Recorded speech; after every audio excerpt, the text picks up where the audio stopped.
The drive up the mountain took 3 hours longer than it should have. Jake, Mia, and their friends Danny, Sarah, and Leo had rented the cabin for a long weekend. It was Sarah's idea. She had found it online, a 5-bedroom log cabin deep in the Blackwood Forest, far from any town, far from any noise. The pictures looked beautiful. Golden light through pine trees, a stone fireplace, a wooden porch with rocking chairs. What the pictures did not show was the road. It was a single dirt lane, barely wide enough for one car. Tree branches scraped against the windows the whole way. The GPS lost signal about 20 minutes in, so Leo kept driving based on printed directions he had folded in his pocket. When they finally arrived, the cabin was dark. Not just unlit, dark. The kind of dark that feels heavy, like it has been there for a long time and does not want to leave. "Charming," Danny said, trying to make a joke. Nobody laughed. They unloaded the car quickly. The forest around them made strange sounds. Not scary sounds exactly, just sounds that did not belong to anything they could name. A branch cracking somewhere far off. A low hum, almost like wind, but there was no wind. Inside, the cabin smelled like old wood and something else. Something faintly sour, like wet earth. Jake opened all the windows to let in fresh air. Mia found a stack of dry logs next to the fireplace and got a fire going. The warm orange glow helped. Everyone relaxed a little. They ate dinner around the fire. They talked, laughed, shared stories. Outside, the forest went completely quiet. Too quiet. Leo noticed it first. He stepped out onto the porch with a beer and came back inside 30 seconds later looking pale. "The birds stopped," he said. "Birds don't sing at night," Sarah told him. "I know," Leo said, "but everything stopped, all of it." The next morning, the strange things started. Jake woke up early and went outside to use the outhouse about 40 meters from the cabin. On the path, he found a pile of small animal bones. They were arranged in a neat circle, which was the part that bothered him. Not scattered, not dropped, placed. He told the others at breakfast. Mia said an animal probably did it, maybe a fox or a raccoon, dragging things together. Danny said maybe some kids from a nearby town had come up as a prank. Sarah said nothing. She looked out the window at the tree line and kept looking there for a long time. Leo found the second thing around noon. He had gone for a short hike on a trail behind the cabin. 20 minutes in, he found marks on the trees. Deep cuts carved into the bark of 7 or 8 pines in a row. They were not letters, not numbers, not any symbol he recognized. Just lines. Long, deliberate, deep. He took a photo and came back. That afternoon, while Mia and Sarah were reading on the porch, they saw the figure. It was at the edge of the forest, just standing there. A shape, tall, thin, wearing something dark. It was maybe 60 meters away, half hidden by the trees. Mia stood up slowly and raised her hand. The figure did not move. "Hello?" she called. Nothing. "Maybe it's a hiker," Sarah whispered. Then it was gone. Not walking away, not turning. Just not there anymore. They told the others. Jake said they should not worry. Danny said he was sure it was just someone passing through. But that night, nobody sat on the porch. They checked the locks on all the doors. They were old locks, the kind that do not inspire much confidence. It happened at 2 a.m., 3 knocks on the front door, slow and evenly spaced. Knock, knock, knock. Everyone woke up. Jake got out of bed first. He grabbed a flashlight from the nightstand and walked to the front door. The others gathered behind him in the hallway, still half asleep, squinting in the dark. "Who is it?" Jake called through the door. Silence. He looked through the peephole. The porch was empty. "Nobody there," he said. He almost laughed with relief. Then Sarah grabbed his arm. She pointed to the window beside the door, the one with the thin curtain. There was a shadow on the other side of it, still, just standing right there on the other side of the glass. For a moment, nobody moved. The shadow did not move either.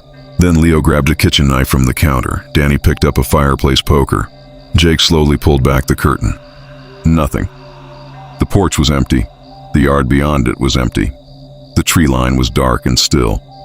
They stood there for 10 minutes before anyone spoke. "We should leave," Mia said finally. Her voice was steady, but her face was not. "In the middle of the night, on that road?" Leo said. "We'd drive off a cliff." "Then first thing in the morning," she said. Everyone agreed. They pushed the couch against the front door. They left every light in the cabin on. Nobody slept. They sat together in the main room. The fire burned down to red coals and waited for the sun. At 4 a.m., the knocking came again. This time it was at the back door. Knock, knock, knock. And then from the left window. Knock, knock, knock. And then from the ceiling, from somewhere up on the roof.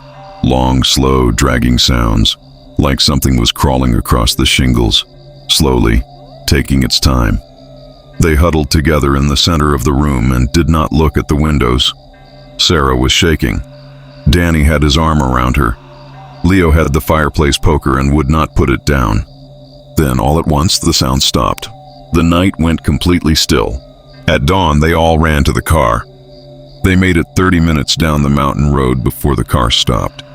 Not because of the engine. The engine was fine. The road was blocked. 3 large pine trees had fallen across the path. Not randomly, they lay parallel to each other, close together, as if they had been placed.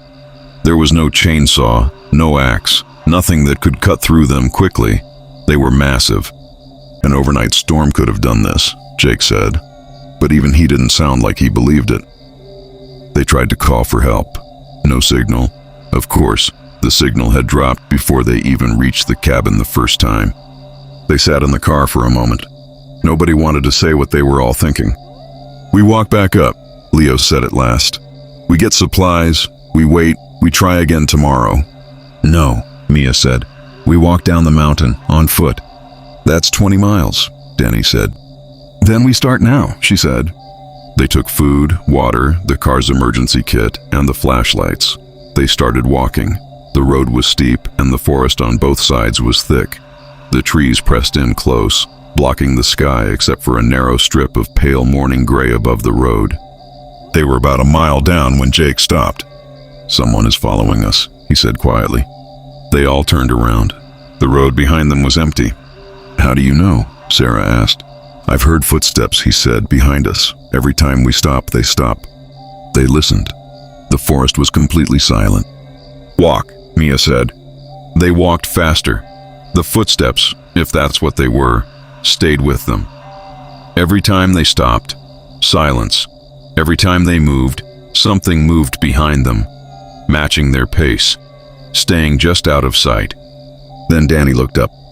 Above the tree line, maybe a quarter mile back, smoke was rising. Black smoke, a lot of it. "The cabin," Sarah breathed. They ran. Not back up, they ran forward, faster down the mountain road. Whatever was behind them, they ran from it. Whatever was in the trees on either side, they ran past it. The smoke behind them rose higher and higher, dark against the pale morning sky. Mia lost a shoe and kept running. Leo's flashlight fell and he left it. Danny fell and Jake pulled him up without stopping. They could hear it now. Behind them, in the trees beside them, not footsteps, something heavier, branches cracking, movement in the undergrowth, keeping pace with them. Sarah screamed when she saw it clearly for the first time. It was between 2 trees, maybe 15 meters off the road. Tall, too tall, and thin, moving in a way that did not look right, like the joints bent the wrong direction. It wore dark cloth, or maybe dark was just what it was. In the gray morning light, it looked like a shadow that had learned how to stand up. It was watching them. It was not chasing them. It was just watching. "Don't look at it," Jake said, his voice barely a sound. "Don't stop, don't look." They ran. For 20 minutes they ran, and when they finally broke out of the forest onto the paved county road, all of them collapsed onto the asphalt. They lay there, gulping air. The trees behind them were still and quiet. The forest sat there at the edge of the road like a wall, and nothing came out of it. A truck came 15 minutes later, a farmer on his way to town, an old man with kind eyes who did not ask too many questions when 5 terrified people climbed into his flatbed. He drove them to the nearest town without a word. They never went back. Not for the luggage, not for the second car, not for anything. Jake did one thing before he left the county. He went to the local library and asked about Blackwood Forest. The librarian, a woman in her 70s, looked at the address of the cabin and was quiet for a moment. Nobody rents that place more than once, she said. Why? Jake asked. She thought about it. The forest is very old, she said. There are things in old forests that were there long before people were. Some of them are curious about us. She paused. Some of them are more than curious. Jake did not ask anything else. He walked out into the bright afternoon sunlight, got into the truck with the others, and they drove away. They drove for a long time without talking. The trees thinned out. The roads got wide. Towns appeared with gas stations and coffee shops and ordinary, loud, glorious human noise. Nobody mentioned the cabin again, but none of them ever went camping after that. And none of them could ever fully explain why, even years later, they always felt uneasy when they were in a quiet place, a park, a garden, anywhere with trees, and the birds suddenly stopped singing,